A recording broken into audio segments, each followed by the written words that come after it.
Ada kamera tuh. Hai. Halo, kami dari kelompok 1, kami akan mempresentasikan materi yang berjudul Employees for Future Success dengan dosen pengampu Bu Nova Mardiana. Perkenalkan, nama saya Yoga Firanda Rahmat, NPM 061. Saya Syevana Abdul Rashid, NPM 075. Perkenalkan, nama saya Hafiz Wai Saputra dengan NPM 069. Saya Hafiz Hantawafa dengan NPM 000. Perkenalkan, saya Eksan Daja Prebita dengan NPM 066. Saya Emalfi Jamal dengan NPM 083. Hai, saya Rizka Zakia Nurfaiza dengan NPM 113. Nama saya Adlin Livia dengan NPM 092. Saya Talia Yohana dengan NPM 090. Saya Sabita Aulia dengan ujung NPM 100. Selamat menyaksikan. Tujuan pembelajaran untuk membekali karyawan dengan keterampilan dan pengetahuan yang dibutuhkan untuk menghadapi tantangan yang akan datang di masa depan. Pelatihan, pengembangan, dan manajemen karir. Pengembangan dan pelatihan adalah upaya untuk meningkatkan keterampilan, pengetahuan, dan kemampuan seseorang dalam pekerjaan tertentu.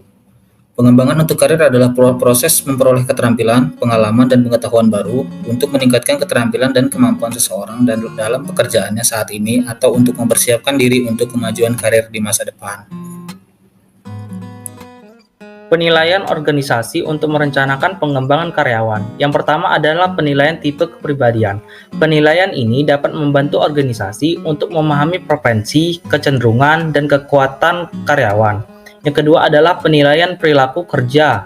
Penilaian ini dapat membantu organisasi untuk memahami perilaku yang baik dan buruk dari karyawan dalam lingkungan kerja. Yang ketiga adalah penilaian prestasi kerja. Penilaian ini dapat membantu organisasi untuk mengevaluasi kinerja karyawan dalam mencapai tujuan kerja. Pendekatan untuk pengembangan karyawan. Organisasi dapat menggunakan program pendidikan formal di tempat kerja atau di luar lokasi, seperti lokakarya, kursus universitas dan program gelar, pelatihan yang disponsori perusahaan, atau program yang ditawarkan oleh lembaga independen. Proses penilaian dapat membantu karyawan mengidentifikasi kekuatan dan area yang membutuhkan pengembangan lebih lanjut. Penilaian dapat membantu organisasi mengidentifikasi karyawan dengan potensi manajerial atau mengidentifikasi area di mana tim perlu dikembangkan. Hubungan interpersonal. Di sini, karyawan dapat mengembangkan kemampuan dan keterampilan mereka mengenai organisasi dan pelanggan dengan cara berinteraksi dengan karyawan yang lebih berpengalaman. Secara lebih formal, ada dua jenis hubungan yang digunakan untuk mengembangkan karyawan. Yang pertama adalah mentor. Mentor di sini adalah seseorang yang senior dan berpengalaman dan mampu mengembangkan karyawan yang belum berpengalaman dengan cara membimbing dan membina mereka. Yang kedua adalah pembinaan. Pembina adalah rekan atau manajer yang bekerja dengan seorang karyawan untuk memotivasi karyawan tersebut, membantu mereka untuk mengembangkan keterampilan dan memberikan penguatan dan umpan balik. Bisa menyediakan sumber daya seperti mentor, kursus, atau pengalaman kerja. Nah, agar lebih efektif, seorang pembina umumnya melakukan penilaian, mengajukan pertanyaan yang menantang karyawan untuk memikirkan secara mendalam tentang tujuan dan motifnya, dan juga mampu membantu karyawan untuk membuat rencana, tindakan, dan menindaklanjuti secara teratur untuk membantu karyawan pada jalannya. Oke, selanjutnya yaitu terkait pengalaman kerja. Pengalaman kerja sendiri ialah semua pengalaman yang didapatkan oleh seseorang selama bekerja di suatu pekerjaan atau profesi. Oke, pengalaman kerja itu berkontribusi pada pengembangan melalui kombinasi hubungan, masalah, tuntutan, tugas, dan fitur lain dari pekerjaan karyawan. Nah, pengalaman kerja itu untuk pengembangan karyawan mengasumsikan bahwa pengembangan kemungkinan besar terjadi ketika keterampilan dan pengalaman karyawan tidak sepenuhnya sesuai dengan keterampilan yang dibutuhkan untuk pekerjaan saat ini. Nah, adapun untuk cara mendapatkan pengalaman kerja itu bisa dengan magang, kemudian bergabung dalam sebuah organisasi, menjadi panitia dalam event, menjadi relawan, serta lainnya. Nah, untuk berhasil, karyawan harus menambah keterampilan mereka. Dengan kata lain, mereka harus mempelajari keterampilan baru menerapkan keterampilan dan pengetahuan mereka dengan cara baru dan menguasai pengalaman yang baru pula. Materi selanjutnya yaitu sistem manajemen karir, yaitu pengembangan karyawan kemungkinan besar akan memenuhi kebutuhan organisasi jika merupakan bagian dari sistem sumber daya manusia dari manajemen karir. Profesional sumber daya manusia dapat berkontribusi pada keberhasilan sistem dengan memastikan bahwa sistem tersebut terkait dengan praktik sumber daya manusia lainnya seperti manajemen kinerja, pelatihan, dan perekrutan. Dapat saya simpulkan bahwa sistem manajemen karir adalah sebuah pendekatan yang penting dalam mengelola karir seseorang dalam suatu organisasi.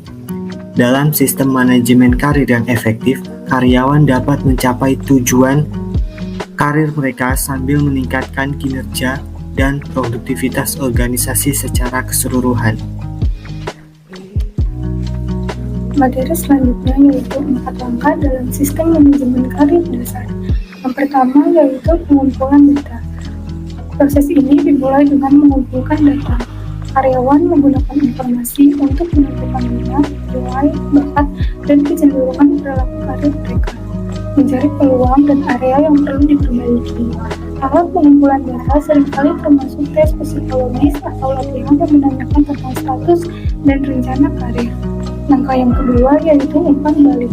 Organisasi memberikan umpan balik dengan mengkomunikasikan informasi tentang keterampilan dan pengetahuan karyawan dan bagaimana kecocokannya dengan rencana organisasi. Langkah yang ketiga yaitu penetapan tujuan. Karyawan menetapkan tujuan dan membicarakan dengan manajer dan memastikan bahwa tujuan itu spesifik, menantang, dan dapat dicapai.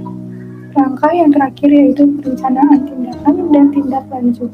Karyawan bekerja sama dengan manajer untuk membuat rencana tindakan dan tindak lanjut untuk aktivitas pengembangan yang akan membantu karyawan untuk mencapai tujuan. Tantangan terkait pengembangan karyawan. Yang pertama, glass ceiling. Hambatan atau penghalang yang mencegah perempuan dan kaum minoritas untuk mencapai posisi teratas dalam suatu organisasi. Program pengembangan dapat memastikan bahwa karyawan tersebut menerima akses ke sumber daya pengembangan seperti pelatih, mentor, dan penugasan pekerjaan pengembangan. Yang kedua, perencanaan suksesi. Memastikan bahwa organisasi mempersiapkan karyawan yang memenuhi syarat untuk fungsi pekerjaan manajemen saat manajer pensiun. Ini berfokus pada penerapan pengembangan karyawan untuk karyawan berpotensi tinggi.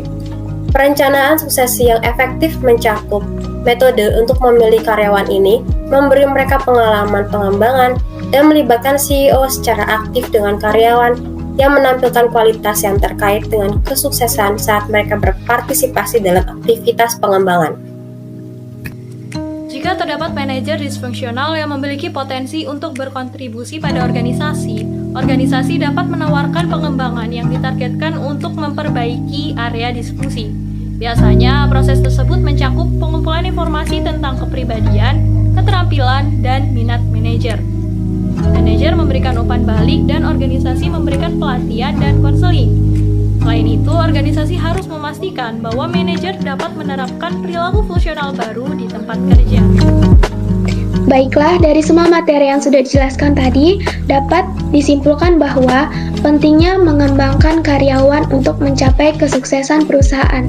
Dengan memberikan pelatihan, pengembangan kepada karyawan, tentunya perusahaan akan mendapatkan kinerja karyawan yang meningkat, serta meningkatkan kemampuan mereka untuk beradaptasi dalam perusahaan. Manajer sendiri memiliki peran penting dalam mengembangkan karyawan. Dengan memberikan dukungan serta arahan yang tepat, manajer dapat membantu karyawan meraih kesuksesan dalam bekerja dan meningkatkan kinerja keseluruhan tim.